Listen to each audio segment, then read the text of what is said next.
Bonsoir à tous. Aujourd'hui, je vais faire l'exercice de biochimie. C'était l'exo 4. Donc, la dernière fois, je ne l'ai pas fini. Donc, je vais le faire aujourd'hui. Je vais essayer d'écrire parce que je n'ai pas trouvé ma science. Je ne sais pas où elle est. Mais bref, je vais laisser l'exercice à le commentaire ou bien vous partez à la page de cours biologie. Écrivez exercice de biochimie, exo 4. Vous allez le trouver. Donc, ils t'ont donné cette structure aquí. Je vais essayer de y aller tout doucement pour gars et fermons. Donc, ils t'ont donné cette structure-là.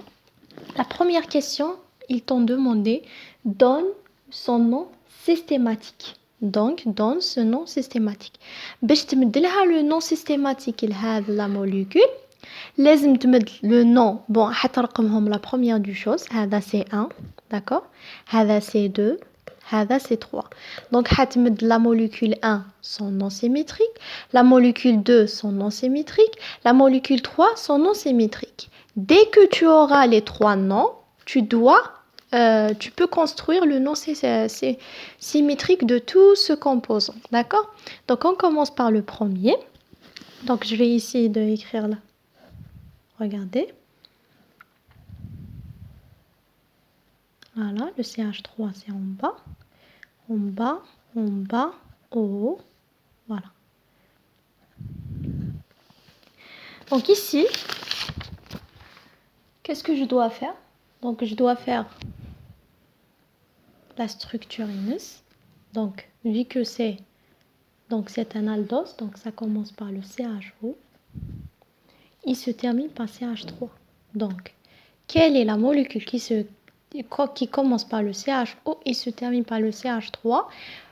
تسيبوها في la planche اللي مدتها la prof, bien sûr, c'est le 6-désoxy L-galactose, qui veut dire c'est le L-fucose. Pourquoi L et c'est pas D-fucose? Parce que le L, si le CH3 est en bas, donc c'est le L. Si le CH est au haut, donc c'est le D. Donc le CH3 هنايا الفوق, donc هنقولوا D-fucose. Mais vu que le CH3 là en bas, donc هنقولوا le L-fucose. Donc هذا, il faut apprendre. Quand vous avez appris le glucose, le maltose, les structures تاعو, كاين une planche qui montre بلي اللي تبدا بالCH وتخلص بالCH3, il s'appelle L-fucose.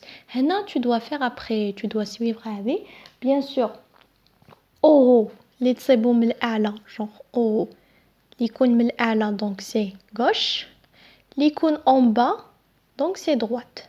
D'accord? Donc j'applique. هذا كيف راه نبداو toujours بالدو. راهو O, donc O c'est gauche. En bas, donc c'est droite. En bas, donc c'est droite. Et pour la dernière, toujours la dernière, ça applique pas ça. Ça applique si c'est les en bas, donc c'est L. Si c'est les en haut, donc c'est D. Si c'est D, donc c'est la droite. Si c'est L, donc c'est la gauche. Donc ici, il est en bas, donc c'est gauche. Voilà la structure. Maintenant, je dois le nommer. Comment je dois le nommer, bien sûr? 6-désoxy L, d'accord, glucotopyranose. Voilà. D'où j'ai ramené ce nom-là, vous avez dit dans la planche, vous allez trouver L-fucose et vous avez trouvé un autre nom, c'est 6-désoxy L-galactose. Il a deux noms. Voilà, donc j'ai nommé la première molécule. Maintenant, je dois nommer la deuxième molécule. Voilà. Donc, on nomme la deuxième molécule. Donc, la même chose. J'ai écrit sa structure.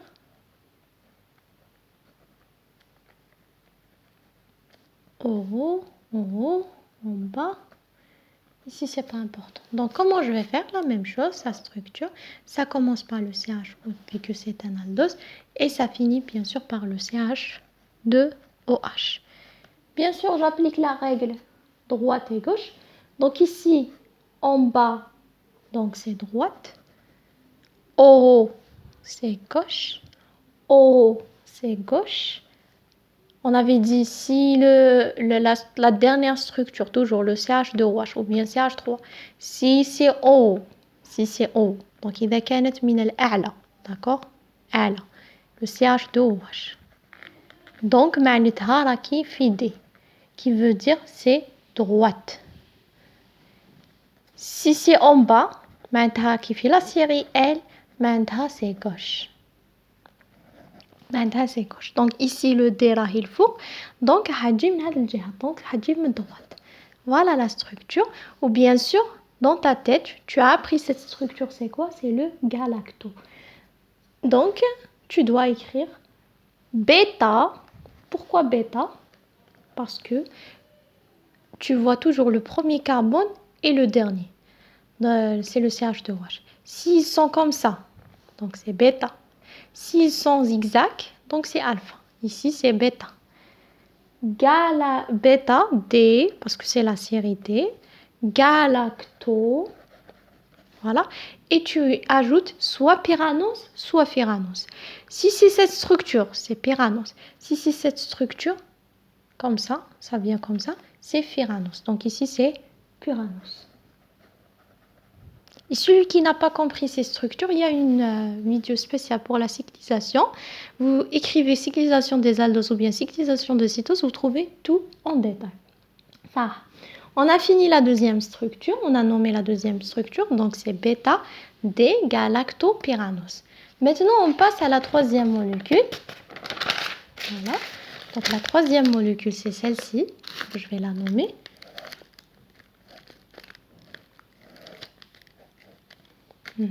Ça, c'est HOH. Ça, c'est en bas. O. En bas. O. CH2OH. Donc la même chose. J'écris le CHO. J'écris le CH2OH. Donc en bas, qui veut dire, donc ici c'est en bas, voilà. Donc en bas, c'est droite. O, c'est gauche. En bas, c'est haut. CH2OH, bien sûr, c'est la série D, donc c'est droite. Donc ici, qu'est-ce que je dois le nommer? On ne peut pas nommer alpha ou bêta parce qu'ici, on ne sait pas ce que c'est en haut ou en bas. Donc je nomme delta parce que c'est la série D. Gluco, bon ça c'est un D-glucose. Ok? Donc delta gluco, puisque c'est la forme pyranose, donc glucopyranose. Voilà. Donc ici j'ai nommé les trois molécules. Maintenant je dois nommer toute cette molécule. Donc comment je dois la nommer? J'ai écrit le nom de celui-là, plus le nom de celui-là, plus le nom de celui-là, en ajoutant les liaisons oxydiques entre les nombres de carbone. Donc pour nommer, ça c'est 1, ça c'est 2, ça c'est 3, ça c'est 1, ça c'est 2, ça c'est 3, ça c'est 1, ça c'est 2, ça c'est 3, ça c'est 4. Qui veut dire, regardez, ça, on l'a nommé quoi? Alpha L phycopyranose. Voilà. Pourquoi alpha? Parce que ça, c'est en haut et ça, c'est en bas. Donc, il est comme ça. Donc, c'est alpha L parce que c'est CH3. Phycopyranose, on a trouvé sa structure, c'est phycanose. Toujours, au lieu d'écrire os, d'accord? Phycanose, au lieu le os. Donc, le os aigu, on enlève. On écrit pyranose. S. S à la fin, j'enlève ça et j'ajoute il. J'ajoute toujours le il. D'accord? Après, j'écris la liaison oxydique qui relie la molécule 1 et 2. C'est quoi la liaison? C'est 1, 2. Donc, j'écris 1, 2. J'écris le nom de la deuxième molécule. On avait dit, c'est bêta D. Galactopyranose.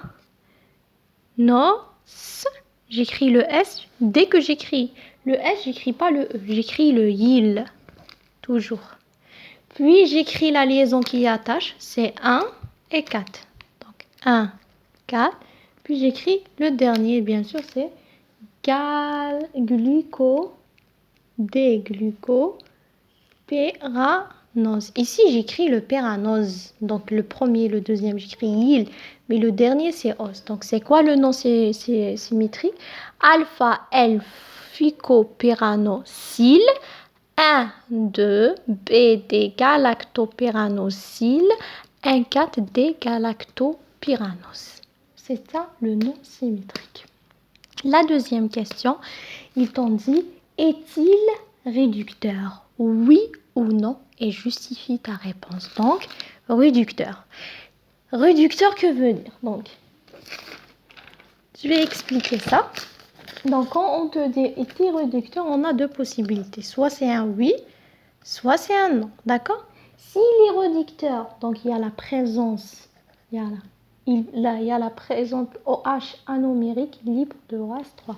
Donc, si il est réducteur, donc il y a la présence d'un OH anomérique qui est libre. Donc, s'il y a un OH qui est libre, il est réducteur.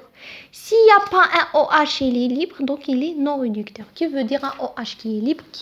Je parle de carbone asymétrique, anomérique. Donc le 1, toujours le carbone ni 1 que vous voyez. Vous ne voyez pas les autres carbones, non, juste le carbone 1. S'il est attaché, donc il est non réducteur. S'il n'est pas attaché, donc il est réducteur. Bien sûr, on va voir toute la molécule. Donc s'il y a Yunken qui n'est pas attaché, donc il est réducteur. Donc ici, la molécule Ag3, il est attaché, donc il n'est pas réducteur. Dagui, il est attaché, mais Dagui n'est pas attaché. Donc la réponse, c'est quoi? Oui, il est réducteur. Pourquoi? Car la présence d'un OH libre dans l'os qui est 3. Voilà. Ça, c'est os 1, os 2, os 3. Donc, Dagui, il est réducteur parce qu'il y a un OH ici qui est libre. Il n'est pas attaché. Est-ce qu'il présente le phénomène de Mathieu? Comment il s'appelle déjà, frère? Je vais l'allumer. Donc le phénomène de métarotation. Donc ce phénomène Agui, logiquement, il est réducteur, donc toujours il est phénomène. Il n'est pas réducteur, il n'y a pas de phénomène. Donc vu qu'il est réducteur, donc il y a la présence du phénomène qui t'ont donné. Après, qu'est-ce qui t'en est? Donne le nom des enzymes qui pouvant l'hydrolyser. Donc les enzymes qui pouvant l'hydrolyser, qu'est-ce que vous devez faire?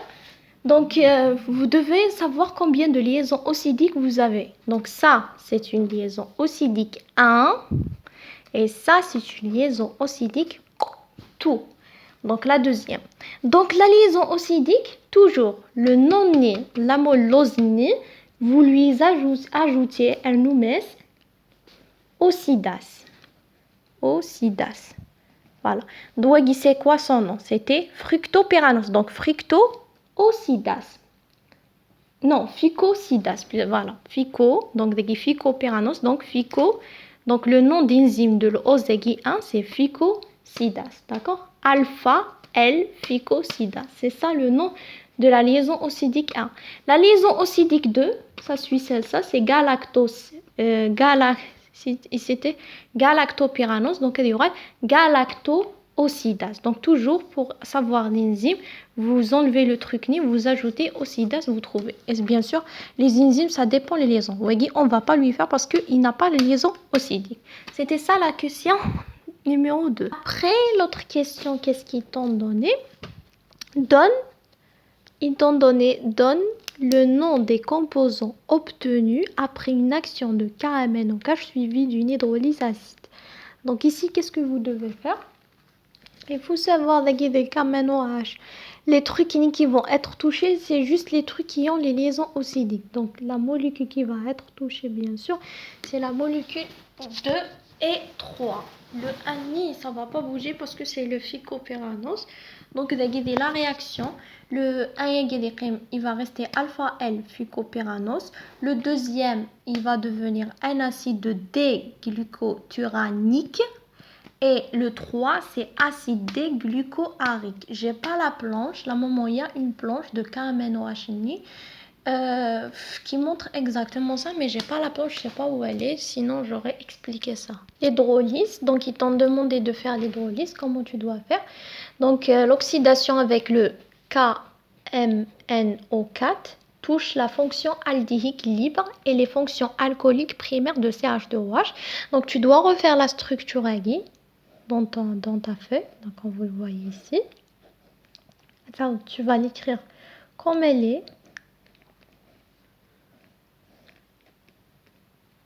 Voilà, comme vous le voyez, à peu près quel. Mais vous faites pas genre les trucs nidagi, H, OH, vous écrivez rien. Qu'est-ce que vous devez écrire juste la troisième. Juste ça. Donc CH3, elle reste CH3. Mais le CH2OH, quand vous faites l'action de KMNOH, toujours il change. Il devient COH, toujours. D'accord? Donc le CH3 ne change pas, mais le CH2OH, ça va changer, ça devient COH. Ici, COH. Puis tu dois faire l'hydrolyse. Quand tu dois faire l'hydrolyse, qu'est-ce qui va se passer? Les liaisons ocytiques vont être coupées. La liaison égale doit être coupée et celle-ci aussi, elle doit être coupée. C'est ça l'oxydation avec le KMNOH. La première des choses qui va changer, c'est le CH2OH, il devient COH. COH. Les trucs nindagi H-nique, il ne faut pas les faire. Tu dois dessiner juste ça. Après, quand tu dessines pour l'hydrolyse, tu dois faire, genre comme c'est des ciseaux, genre tu dois couper les liaisons ocytiques.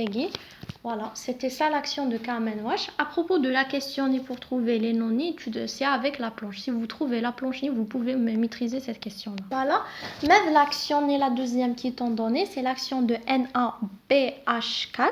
Voilà, c'est NaBH4. Donc la même chose, c'est avec la planche ni que vous trouvez ça. Donc vu que j'ai pas la planche, je peux pas vous dire. Donc je vais vous dire direct la réponse. C'est alpha L fricopyranos, il va pas changer. Le BD galactopyranos ne va pas changer. Le D-galactocitol ou bien D-syrabitol, ça sera son nom. C'est dans la planche, c'est écrit. C'est des trucs, genre c'est pas des trucs à comprendre. C'est des trucs, c'est la planche, vous appliquez. Si vous trouvez le NHP4, c'est pour le ficos qui fait la réaction NABH4. الجليكوتوسيتول هذا le glycose voilà c'est pour ثاني qui نديروا l'action de NPH4 qui يولي le D-glycositol. C'était ça le NH4. Donc on continue pour l'autre question. Question suivante, c'était donne le résultat obtenu après une pyriméthylisation suivie d'une hydrolyse acide. Donc ici, qu'est-ce que vous devez faire? Voilà. Pour faire la méthylisation, la première des choses, vous refaites le dessin. Voilà, sans faire les trucs unis. Donc, qu'est-ce qui va se passer ici quand vous te dit la pyriméthylation suivie d'une hydrolyse acide? Tout, pour la méthylisation, on remplace tout le groupement OH, tous les groupements OH, libres, même les OH anomériques libres, par le groupement méthyle CH3. Donc, je dois remplacer tous les OH par le CH3. La méthylisation, qui veut dire, je pars. Donc ici, on s'est écrit quoi? C'était HOH. Donc ça devient HOCH3. D'accord? La deuxième ici, on avait un carbone. Donc ça devient OCH3. Ici, c'est en haut. Ça va être la même structure. Si c'est en haut, il reste en haut. Si c'est en bas, il reste en bas. Donc ici, c'est en haut, comme vous le voyez. Donc je fais en haut, je fais le O, je fais le CH3. Ici, c'est bon parce qu'il est attaché. Parce que qu'est-ce que j'ai dit? Pour la méthylation, on remplace tous les grands mots OH qui sont libres et même les OH anomériques libres par le groupement de méthyle de CH3. Donc ici, il n'est pas libre. Donc je ne le touche pas. Ici, qu'est-ce que c'était? C'était CH2OH. Donc j'écris le CH2O. Le H devient CH3. Voilà. Puis ici, attaché, attaché. Ici, c'est OCH3. Ici, c'est OCH3. Et ici, c'est CH2CH3. Même chose ici. Donc ici, il est attaché, donc non. Donc ici, c'est OCH3. Voilà. Donc ici, c'est OCH3. Voilà. Ici aussi, c'est OCH3. Voilà, le CH3 d'Agui, on ne va pas le faire. Voilà, c'était ça la question de pyriméthylation suivie d'un hydrolyse d'acide. Toujours pour la méthylisation, on remplace tous les groupements de OH libres, même les OH anomériques libres, par le groupement de méthylCH3. Qu'est-ce qui va se passer? Puis on va faire l'hydrolyse. C'est la méthylisation que j'ai fait. J'ai pas encore fait l'hydrolyse. Donc il a dit la pyriméthylisation suivie d'une hydrolyse. Donc ici c'est la méthylation. Quand il te demande la méthylisation, هذه هي واش لازم دير. اما اذا قال لك méthylisation puis hydrolyse واش حدير tu dois couper les liaisons oxydiques. هذه واش معناتها l'hydrolyse. Donc تسمع كلمة hydrolyse معناه couper les liaisons oxydique plus la régénération des acides anomériques. Donc comment elle va devenir la structure, j'ai pas de feuille donc je dois vous montrer directement. Donc voilà comment ça se passe l'hydrolyse. Donc tu dois couper gars, ça va rien changer, tu dois écrire la même structure, c'est juste les liaisons oxydiques ils sauront être coupés, donc ils seront attachés entre eux. Voilà, comme vous le voyez ici voilà. Puis, vu que ici, c'était attaché, comme vous le voyez, quand vous allez la couper, ça devient OH, CH3. La même chose ici, OH, CH3. Voilà. Donc, quand il te demande la méthylisation, tu vas faire cette structure-là. Tu remplaces tous les OH par CH3. Quand il te demande l'hydrolyse, tu vas faire la même chose. Tu vas écrire la même structure. C'est juste tu coupes les liaisons oxydiques et tu remplaces les liaisons qui étaient attachées par le OH-CH3. C'était ça la question. Donc, pour trouver les noms de la méthylisation, qu'est-ce que vous devez faire? Tu dois écrire la structure après la méthylisation, après l'hydrolyse. C'est bon, l'hydrolyse. Vous avez fait l'hydrolyse.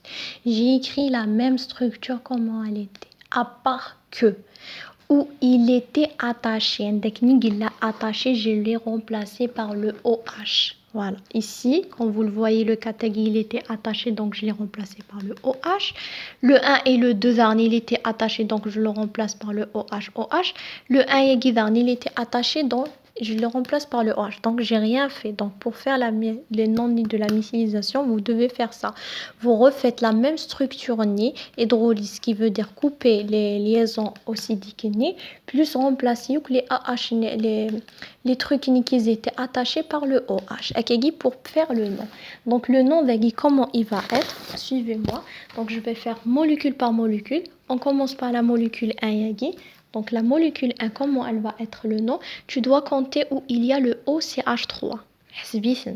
Donc, 1. Donc, il a dit le 2. Donc, j'écris 2. Il a dit le 3. Donc, j'écris 3. Il a dit le 4. Donc, j'écris le 4. Donc, je compte le OCH3. Il a dit le 2. Il a dit le 3. Il a dit le 4. Je ferme. Le CH3 on ne le compte pas. Des choses si c'est 2, donc on écrit di. Si c'est 3, on écrit tri. Si c'est 4, tétra. Donc 1, 2, 3, c'est tri. J'ai écrit tri. Après, tu écris O, toujours d'agui, méthyle, et tu écris le nom, la structure agui qu'on avait trouvé avant. C'est alpha L-phycopyranos. Voilà. Donc c'est 2, 3, 4. Tri-O-méthyle alpha-D-phycopyranos. Je fais la deuxième molécule. Je compte le OCH3. Donc, il est où? Il n'y a pas. Donc, il y a dans le 3, dans le 4 et dans le 6. 3, 4, 6. Voilà. Donc, 3, 4, 6. J'écris la même chose. Tri-O-méthyle. J'écris le nom de la deuxième molécule. C'était bêta-D-galactopyranos. Voilà. La troisième molécule, la même chose. Je compte le OCH3. Donc, j'ai le OCH3 ville 2. Donc, j'écris 2. Je l'ai dans le 3. Donc, j'écris le 3.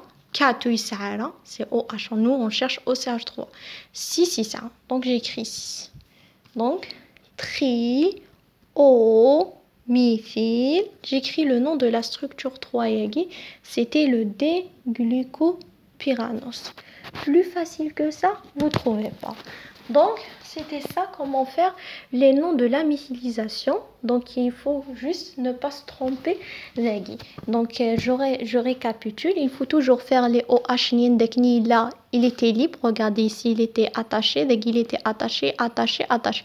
Ou il était attaché, remplacez-le par le OH. Après, comptez juste les OH, CH3. Si c'est dit, écrivez D. Si c'est tri, D. Et toujours vous ajoutez au milieu plus le nom de la structure. La dernière question, je ne sais pas ce que la mémoire pour la continuer, je l'espère. C'était dans le bilan d'une oxydation par l'acide périodique. Donc le bilan, comment on va faire le bilan? Il faut savoir que le HiO4, c'est l'acide pyridique. L'acide pyridique, il coupe, d'accord? Il coupe la liaison entre deux carbones. Donc, deux carbones qui sont porteurs de OH libre. Donc, le HiOP4 il doit couper la liaison entre deux carbones.